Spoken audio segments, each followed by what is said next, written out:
Bonjour tout le monde, bienvenue sur votre chaîne Médecine Academy. Aujourd'hui, c'est le deuxième cours de la cytologie, la membrane plasmique.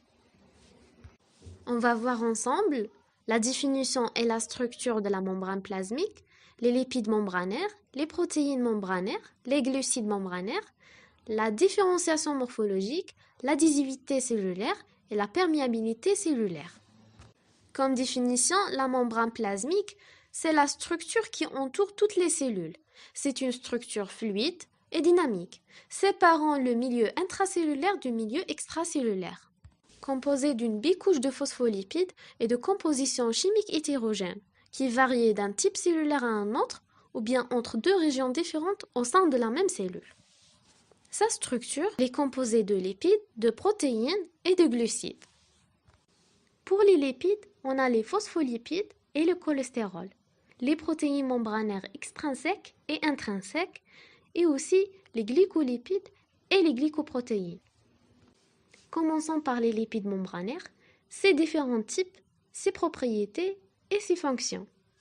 Les lipides sont des molécules amphiphiles formées d'une tête hydrophile qui a une affinité à l'eau et d'une queue hydrophobe n'a pas d'affinité à l'eau. L'amphiphilie veut dire que les molécules sont à la fois hydrophiles et hydrophobes.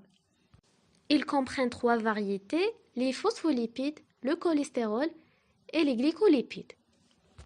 Les phospholipides sont déposés en bicouches ou deux monocouches, exoplasmiques et endoplasmiques. Chaque molécule de phospholipide est formée d'une tête polaire de composition chimique variable et d'une queue correspondant à deux chaînes hydrocarboniques de longueur variable de 12 à 24 atomes de carbone. Les chaînes hydrocarboniques d'acides gras déterminent le degré de stabilité des phospholipides. Les acides gras saturés qui ne contiennent pas de double liaison, c'est phospholipides stables. Par contre, l'acide gras insaturé avec double liaison, c'est une phospholipide instable. Il y a deux types de phospholipides dans la membrane plasmique. Les phosphoglycérides, qui sont majoritaires, la tête basée sur un groupement glycérol. Et les sphingomyélines, concentrées dans les radous, la tête est basée sur une sphingosine. Leur répartition est asymétrique dans la membrane. Le cholestérol, appartenant à la famille des stérols, qui a une tête hydrophile formée d'un groupement OH, et zone hydrophobe formée de noyaux stéroïdes et d'une chaîne carbonée. Il est présent dans les deux feuillets membranaires. Remarque, il n'y a pas de cholestérol dans la membrane plasmique des prokaryotes. Par contre, il est présent dans celle des eucaryotes. Et chez les eucaryotes, il n'y a pas de cholestérol dans les membranes des organites. Il peut être donc utilisé comme marqueur spécifique de la membrane plasmique. Le cholestérol régule la fluidité membranaire, il rigidifie la membrane à haute température et la fluidifie à basse température. Les glycolipides sont exclusivement présents du côté exoplasmique, sont formés d'une queue de chaîne d'acides gras et d'un groupement sphingosine ou un groupement glycérol sur laquelle s'accroche soit un ose ou une chaîne d'ose. Les propriétés des lipides membranaires, l'auto-organisation, le caractère amphiphile des phospholipides leur confère la possibilité de former spontanément des doubles couches en milieu aqueux, c'est la propriété d'auto-assemblage, qui se refermeront pour former des micelles ou des liposomes, c'est la propriété d'auto-fermeture. La fluidité dépend du taux de cholestérol, l'insaturation et la longueur des acides gras, ainsi que la température. Des mouvements de lipides sont de 4 types, la diffusion latérale, la flexion, la rotation, le phospholipide tourne autour de son axe et le bascule en flip-flop. L'imperméabilité de la bicouche lipidique, les membranes ont une très faible perméabilité aux ions et à la plupart des molécules polaires, et la propriété de colmatage par le cholestérol. Les fonctions des lipides membranaires, fonction de phospholipides, ils donnent à la membrane sa structure de base et constituent une barrière imperméable aux molécules hydrosolubles. fonction de cholestérol, il augmente la stabilité mécanique de la membrane plasmique et diminue sa fluidité et sa perméabilité aux petites molécules. La fonction des glycolipides, elle participe à la formation de glycocalyx. C'est un déterminant antigénique des groupes sanguins ABO. Les protéines membranaires assurent la plus grande partie des fonctions spécialisées de la cellule. Elles sont classées en deux groupes, les protéines intégrées et les protéines périphériques. Les protéines intégrées comprennent les protéines transmembranaires et les protéines ancrées à l'un des feuillets membranaires. Les protéines transmembranaires, elles sont amphiphiles. Leurs régions hydrophobes interagissent avec les chaînes hydrophobes des molécules lipidiques, alors que les régions hydrophiles sont exposées à l'eau des deux côtés de la membrane. Elles peuvent traverser une seule fois la membrane plasmique ou plusieurs fois. Les protéines ancrées à la membrane, ces protéines sont associées à des lipides membranaires par des liaisons covalentes. Du côté intracellulaire, par l'intermédiaire des acides gras, ce sont les protéines acylées, ou par l'intermédiaire des alcools gras, ce sont les protéines phénylées.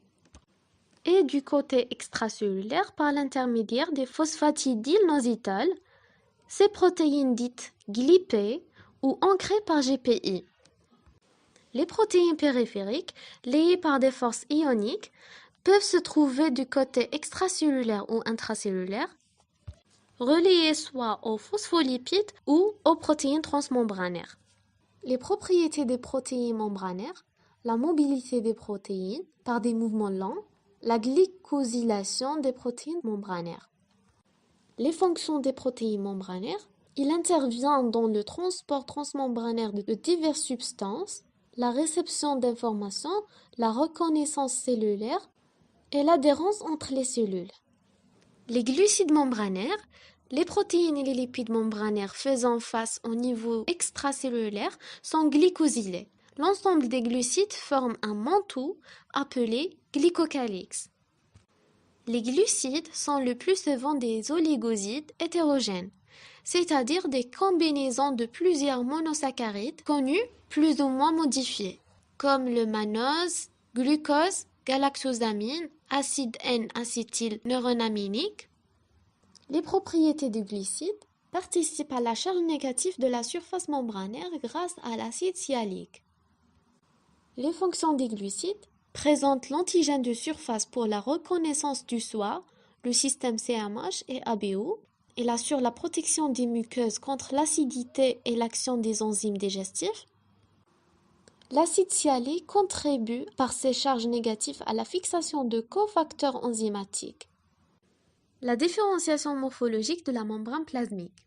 Les cellules épithéliales présentent un pôle apical faisant face à l'extérieur et un pôle basal repose sur la membrane basale et des faces latérales en contact avec les cellules de voisinage. La morphologie de la membrane plasmique peut être variée de face à une autre. Dans la face apicale, on peut avoir des microvillosités, soit en plateau strié ou bordure en brosse, les stéréocyles, les cils ou le cuticule. Pour le pôle basal, on peut avoir des invaginations basales ou les hémidysmosomes. Pour les différenciations latérales, les interdigitations latérales et les jonctions cellulaires. On a trois types: jonctions occlusives, ils sont imperméables, jonctions d'ancrage ou bien d'adhérence, où l'espace intercellulaire est large, et les jonctions communicantes ou bien gap, l'espace intercellulaire est réduit et assure le passage des molécules d'un certain poids moléculaire. L'adhésivité cellulaire, on a deux niveaux d'adhérence, l'adhérence intercellulaire d'une cellule à une autre et l'adhérence de la cellule avec la matrice extracellulaire. Et selon le type cellulaire, on a des liaisons homotypiques dans le cas des cellules identiques et des liaisons hétérotypiques dans le cas de cellules différentes. Et selon la classe moléculaire, des liaisons homophiliques, ces molécules d'adhérence identiques, et liaisons hétérophiliques, si les molécules d'adhérence sont différentes. Au cours de l'adhésivité, l'interaction moléculaire peut être définitive, permanente ou temporaire, transitoire. les molécules impliquées dans l'additivité, les CAM entre deux cellules, exemple les immunoglobulines, la sélectine, la cadérine, l'intégrine, et les SAM entre la cellule et la matrice extracellulaire, exemple l'intégrine et le protéoglycane. La perméabilité cellulaire. Pour survivre et assurer sa fonction biologique, la cellule réalise des échanges avec son environnement. On distingue des transports membranaires qui regroupent les transports passifs par le gradient de concentration et transports actifs dépendent des pompes qui consomment l'énergie. Et les transports vésiculaires regroupent les phénomènes d'endocytose et d'exocytose. Pour les transports passifs, on a la diffusion simple et la diffusion facilitée. Et pour le transport actif, il y a primaire et secondaire. La diffusion simple, c'est le passage transmembranaire des molécules de la région où elles sont le plus concentrées vers celle où elles sont le moins concentrées, c'est-à-dire dans le sens de gradient de concentration, sans dépense d'énergie d'origine cellulaire et sans l'intervention de protéines de transport. Les caractéristiques de la diffusion simple: une absence de saturation, une absence de spécificité de régulation, une certaine lenteur car les molécules doivent se dissoudre dans la double couche de phospholipides avant de passer à l'autre côté. Les conditions nécessaires à la diffusion simple: seules les petites molécules de faible masse moléculaire peuvent traverser la membrane. La molécule doit donc être hydrophobe, apolaire ou lipophile, comme les stéroïdes, les gaz. Et si elle est hydrophile, elle doit être suffisamment petite, comme l'éthanol et méthanol et l'urée. La troisième condition, c'est le gradient de concentration. Le déplacement de la molécule repose sur la différence de concentration d'une part et d'autre de la membrane. La diffusion facilitée, c'est le passage transmembranaire de molécules dans le sens du gradient de concentration sans dépense d'énergie cellulaire, grâce à des transporteurs membranaires spécifiques.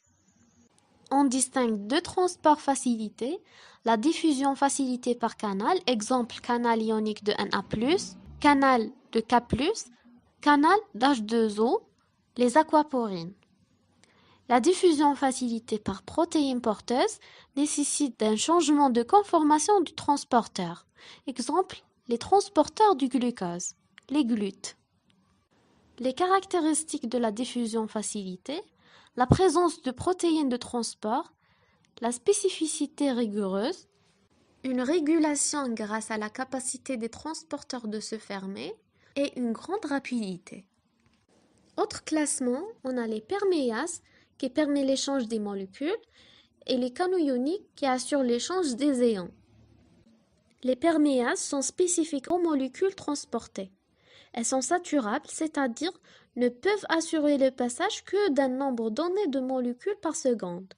Elles subdivisent en trois catégories: unipare, une molécule dans une direction; sympare, deux molécules de nature différente dans la même direction; antipare, deux substances de nature différente dans des directions opposées. Les GLUT sont des transporteurs de glucose, sont des perméases formées de 12 hélices alpha, en plusieurs types. Les plus importants sont GLUT1, c'est ubiquitaire, ça veut dire qu'elle s'exprime sur la paroi de la plupart des cellules. GLUT2, dans les hépatocytes, les cellules bêta de pancréas endocrines, le pôle basal des cellules de l'intestin et des reins. GLUT4, spécifiquement présent dans les tissus insulinodépendants, comme le tissu adipeux et le tissu musculaire lisse. Les aquaporines, ce sont des perméases formées de 4 monomes et de 6 hélices alpha, permet aux molécules d'eau de traverser la membrane beaucoup plus rapidement que la diffusion simple. Leur fonction est contrôlée par les hormones. Les canaux ioniques, en fonction du gradient ionique, deux types de mécanismes. Les canaux potentiels dépendants dépendent du potentiel de membrane et les canaux ligand dépendants dépendent de la fixation d'un ligand sur un site récepteur spécifique. Transport actif, primaire, l'énergie est fournie par l'hydrolyse d'une molécule d'ATP. C'est une pompe ATPase. Exemple, pompe Na+, K+, ATPase, qui fait sortir 3 Na+, et rentrer 2 K+. C'est un tétramère formé de 2 chaînes alpha et de 2 chaînes bêta. Le transport actif secondaire, l'énergie est fournie par le cotransport d'un solute. Si soluté et cotransport dans le même sens, on parle de symport, exemple le transport sodium-glucose, S-glute. Ou en sens opposé, c'est l'antiport, exemple échangeur Na+, Ca2+. Le transport vésiculaire, en cas des particules qui sont trop grosses, leur transport nécessite des mouvements de la membrane plasmique. L'exocytose, c'est la sécrétion ou l'élimination de molécules vers l'extérieur de la cellule. Les substances sont enfermées dans des vésicules qui fusionnent avec la membrane et déversent leur contenu dans le milieu extracellulaire. L'endocytose, par lequel la cellule absorbe des particules en les englobant dans des vésicules par invagination de la membrane plasmique. On distingue plusieurs types d'endocytose selon les substances intégrées et leur taille. Endocytose par récepteur, qui nécessite des récepteurs membranaires spécifiques. La phagocytose, l'endocytose de particules de grande taille, comme la phagocytose de bactéries par les macrophages. Et la pinocytose, c'est l'absorption par la cellule de macromolécules et de solutés dans de petites vésicules lisses non spécifiques, contrairement à l'endocytose par récepteur. Voilà, maintenant c'est le temps des QCM. Vous pouvez arrêter la vidéo pour avoir plus de temps.